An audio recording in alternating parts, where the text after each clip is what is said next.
Zero নেওয়ার পরে আসছে কি আমাদের জিরো, আমরা ওয়ান সমান কি হবে ওয়ান।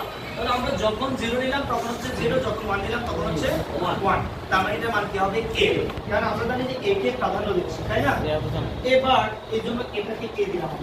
এবার আসে আমরা যদি এর মান জিরো ধরি তাহলে জিরো ডট কি হবে ওয়ান। জিরো ডট জিরো কেন হবে? এদিকটা কারণ না, এর মান যদি জিরো হয় এ বারের মান ওয়ান, তাহলে জিরো ডট ওয়ান হবে না?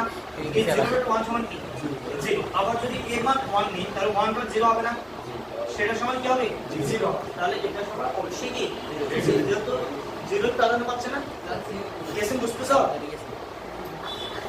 না বুঝতে অবশ্যই বলবা, বুঝতেছো তুমি? এরকম প্রশ্ন না, তুমি বুঝতে হয়তো বলবা যে সাবজেক্ট বুঝতেছি, না বুঝতে বলবা যে স্যার বুঝি না, আমাকে আবার বুঝতে হবে। বুঝছো তুমি এটা? বুঝো এই তো এবার নাকি ভিডিও করতে আমাদের বারবার নট করা না। নট মানে কি? যেটা জিরো সেটা ওয়ান, যেটা ওয়ান সেটা জিরো। এর নয়ন এসে অয়ন, খেয়াল করো নয়ন কি না অয়ন?